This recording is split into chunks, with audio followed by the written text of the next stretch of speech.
Hey guys, today we're going to be filming a little Q&A. Last Friday, we asked some questions on our Instagram just so that you guys can get to know us a little bit better. And today we're going to be answering those. So Sandra, take it away. Okay, the first question is, what is your vision for Luz? I think I just would love for people to watch our content, see our videos, and really to not only be inspired, but to also do something. Because I think a lot of times, like, we, just consume like so much content and it's like cool content we see, or it's funny content. But I think when people like watch our content, like, I just want them to be inspired, and I want them to be able to, actually like do something, whether that's maybe volunteering with an organization, maybe that's being more involved in your church. Maybe it's even just being nicer to someone. Just like at the end of the day, I just think that, we can all be a little kinder and be a light in somebody's life. So Well said. thanks. I can add to that a little bit. Yeah. I see Luz becoming a community of people, not just content creators, but also the people who they have impacted, coming together and sharing experiences and growing as a community. That's how I see Luz becoming eventually, which I think would be awesome. Yeah. Should we move on? Yeah. The next question. Okay, the next question is, how did you get the name? I met a little baby in Guatemala, and so it's named after her. But if you want to see the whole story, then totally check it out on one of our Instagram reels or YouTube reels. So her name was Luz, which means light in Spanish.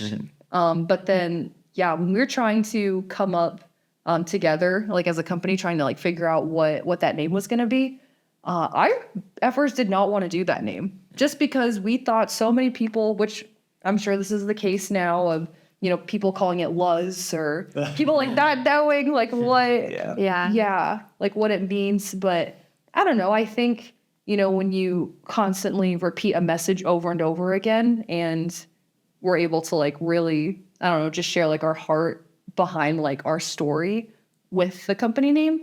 I think that's what's more important. And I wouldn't have realized that had it not been for you guys, because I know you guys had said something about like, I don't know, the story behind it and how that's like more important. Yeah, because I mean, when we were discussing it and we were throwing things out there, and you're like, I just, I have these names or whatever, but I really want it to like mean something. Yeah. And you're like, well, I have this one that I have, but I don't know if it's good. And you told us, we're like, no, I think that needs to be it. I think that in like exactly represents like who we want to be as a company, and then how we want like other people to associate and like learn and like gain from our company too, is like showing people that are being a light, and then encouraging other people to be a light.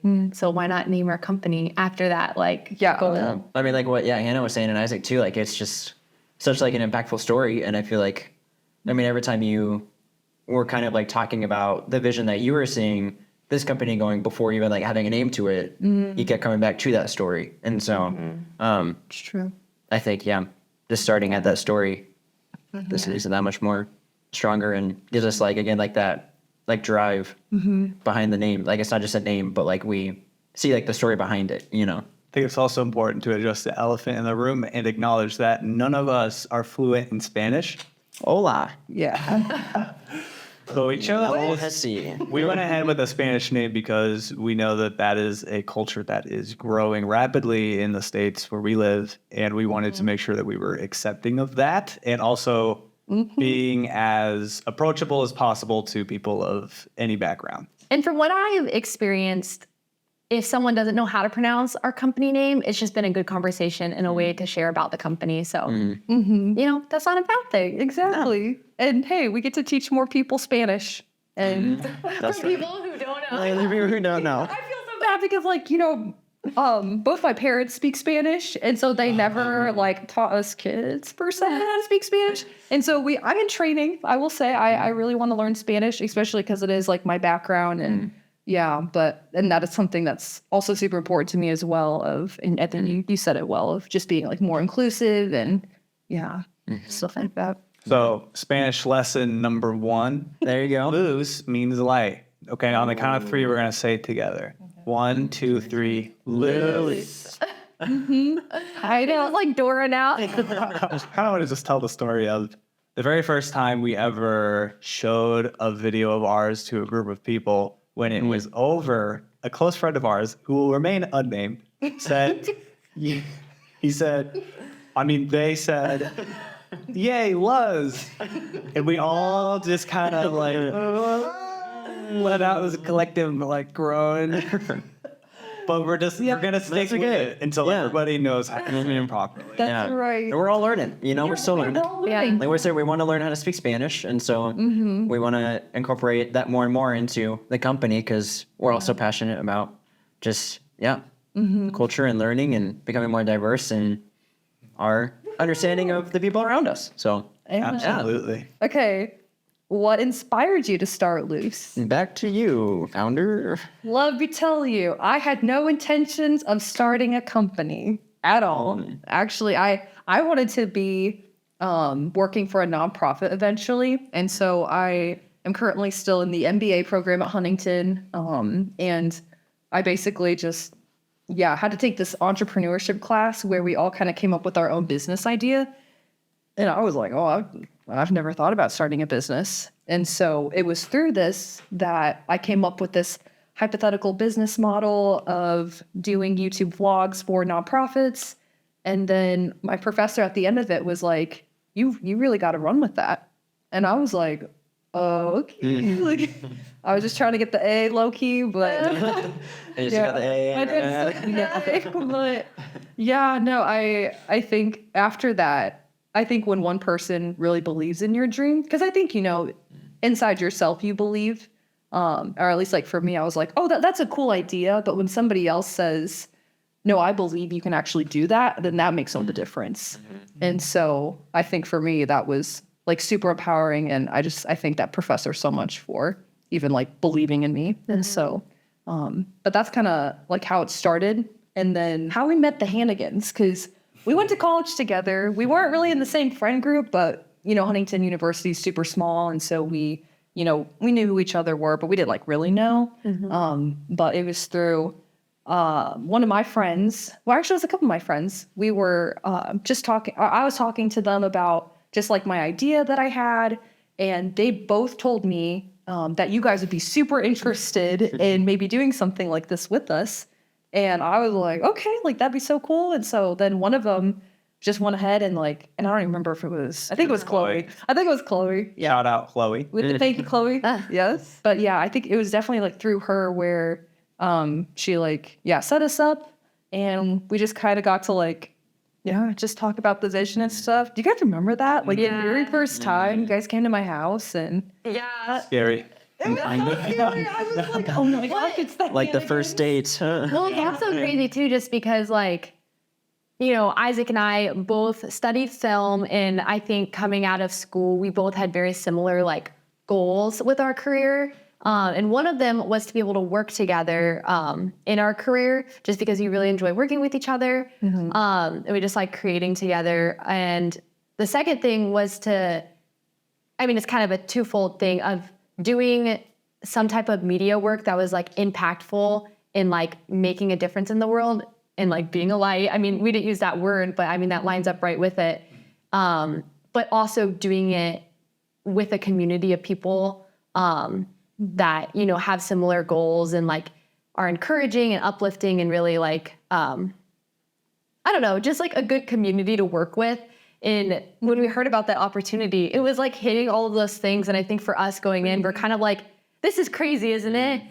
People that we know that were we kind of knew of but weren't friends with, we're now getting connected with, wanting to do the exact same thing. Yeah. I don't know. It just kind of sounds kind of crazy, but here we are, Because I think I was going into that conversation oh my gosh, why are they here? That's crazy that they even are interested. So I felt it was more of I want to sell this idea to you guys. Yeah. I didn't know you guys were already Yeah. I think for us, it was less of selling us on the idea and more of just what do we do? What does this look like? We don't know how to start a business or lead this kind of endeavor. So it's finding through mutual connection, someone who is driven in doing all the business side of things, which is what we don't do. And I bring to what you guys do. Yeah. Heck no. And I think that's something that we've just learned as a team is just how crazy it is, how our strengths and weaknesses pair up with each other, of being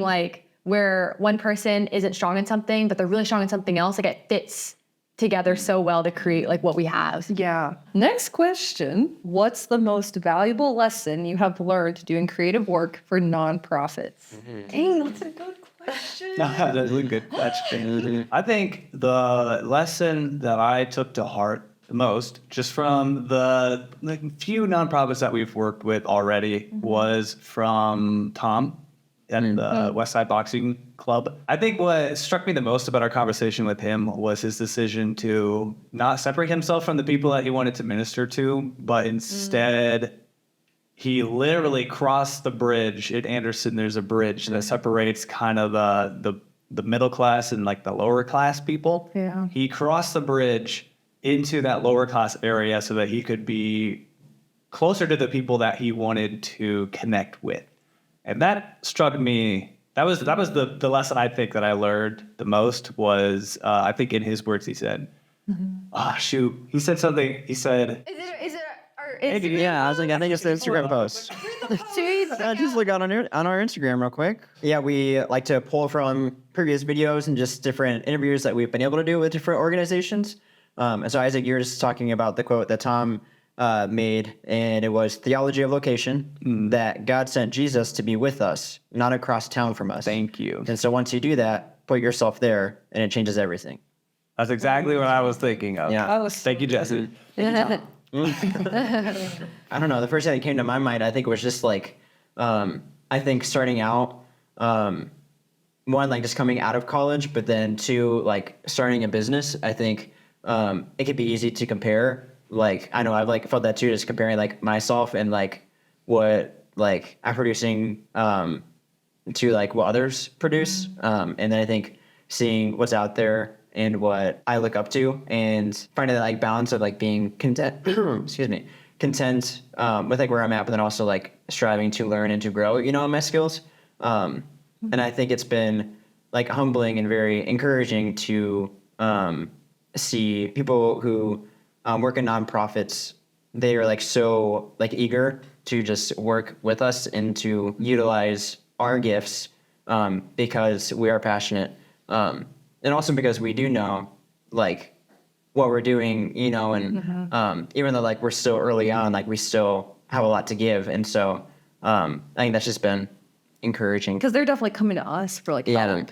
And it's like, yes, we went to school for this. Like we want to help. We want to, help tell their story and multiply it so that more people can hear their story. Yeah. So I think for me, it's been so cool getting to work with just like the main directors, or at least getting to work alongside the people who are like in the nonprofits, just because of how passionate they are about what they do. For instance, like today, I heard a story of one of the clients we were working with today. She was just so like don't ever give up. Like these kids need to know, because she works for inner city kids in Fort Wayne and tries to help them be able to go to college. And she just kept saying her goal is to infect them with possibility. And I just think that the more we continue to keep working with people who are in nonprofits, like we just keep learning from so many, like the quote that you took away from Tom, made an impact on you. And like in the same way, it's like, wow, like she made an impact on me. So I feel like doing creative work, like you're not just doing creative work and like calling it a day. Like I just feel like we continue to keep learning from so much like older, wiser people, and just to see, I don't know, just their heart behind something. Like that's fun to be a part of. Okay, what is your favorite part about your work? The people. You weren't gonna say the money? I mean, I was going to say the views, watching the views go up. oh yeah. Yeah, that was that right. I didn't want it to be known that we're making 6 figures each, but yes, that's what I mean. No, working with you guys, because I feel like it hasn't been, I don't know, like, I mean, there's been stressful times, but I think when you hear someone starting up their own business, I think just that idea sounds like chaotic and stressful and like running on zero sleep all the time and like just going from day to day, trying to get to the next. And like, sure, I feel like there has been moments like that, where like we are feeling like stretched thin at different points and just having to learn, new things. But I mean, you guys are all awesome to work with. And so I feel like it, I don't know. I can honestly look back at this like experience and just see the joy that like I've had working just with you guys, and then also just with the work that we're doing. Like I feel like it's just, yeah, I know that's such a light for me. So as I hope for others as well. Good use of the word. Like, My favorite part of working for Luz is twofold. The first one is basically what you're saying is just being able to work with people who I feel like we work together really well and we have all the same values and goals. That has been incredible and has been something that I didn't know I'd ever find. And so I'm very glad that I did. And then the other thing is similar, but it's just being able to take what I consider myself to have talent in, which is, producing videos, editing, shooting, whatever. He's so good, guys. He's Always so good. learning, nowhere near where, I would like to be. But anyway, being able to take those things and do something that I think actually gives back to people and gives glory to God ultimately, which is something that I strive to do with my resources, is just to give glory to God and to hopefully impact people in a positive way. And I've been able to do that through Luz, I believe. And so that has been something I've really enjoyed being a part of. So I think my favorite thing about work here at Luz Creative is just similar to what Isaac was saying, is just working in a community with these awesome people and doing work that is making a difference and being a light is just very life-giving and very fulfilling. When I think work as a whole can generally be kind of draining or like kind of take some of that away. I just feel like for the first time I've really experienced like life-giving work and like, I don't know, even if it's been like a hard week or, it's just been really busy and being like, I don't know if I can like, keep up with this work. But then every time we meet on our like Wednesday meetings, I just get like re-encouraged and like feel refueled to like continue to like do this. And like, this is why we're doing it. And this is like where we want to I go. don't know if I have a favorite part. Doesn't like any of it. Doesn't like any of it. No, Someone hates her job and regrets starting this business. that is definitely not true. Sounds like what you're saying. Does it? You might as well have said it. My least favorite part is Isaac We're not antagonizing us. You're answering the wrong question. Okay, but stay on topic. You like cats now? You can do cats. I can do cats. Probably my favorite part is, yes, absolutely, like getting to work with you guys has been like amazing. And I think there's no way I would have ever been able to start this on my own. And I think a lot of times, I don't know, I feel like, and maybe this is just like my opinion, but I think sometimes people are like, oh no, I'm going to do this by myself, or I have this idea and I'm just going to run with it. But, it's so much more, I think, humbling to invite other people into, the journey with you, not only for accountability, but also because, I don't know, we all like push each other to become not only like better in our craft, but like just better people in general. So I'd say like that's one part. Another part would be, I know that this has eternal impact.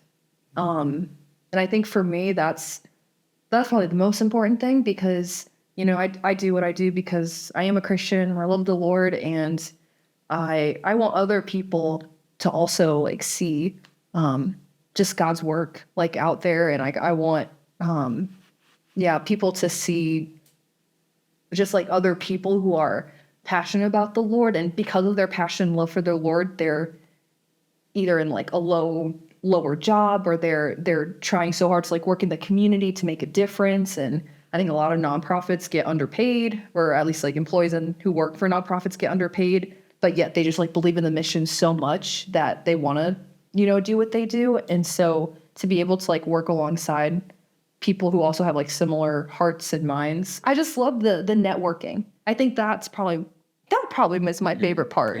But being able to network with so many different people, because again, we're all working together here. We all have the same like heart-minded mission for this. So, last question, and this one is specifically the most important question for Isaac. The people want to know, Isaac. The people want to know. Please spare me. Thank you. Why doesn't Isaac smile more? I do smile. I smile. Cue the smile montage. Say hi, Isaac. Hello. Really attracts people. Really needs some coffee. See if the workshop day, because literally they And when we got in the car to leave, We met the Hannigans for lunch. today, but it's like giving me a middle. in a nice car. That's why we're all cramped in here. It sounds like whoever submitted this question, it's a good thing it's anonymous. It's not. I know exactly. It's not literal. I name dropped, but it's fine. I just say it's too bad they don't actually watch our videos. Because if you would just watch the smile montage, then you now know that I do smile at our videos.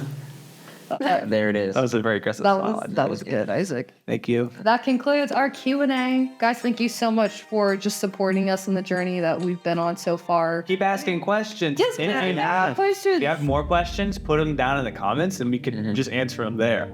Yeah, if there's something we didn't touch on and you're just like, I gotta know, why is Hannah wearing a Texas hat?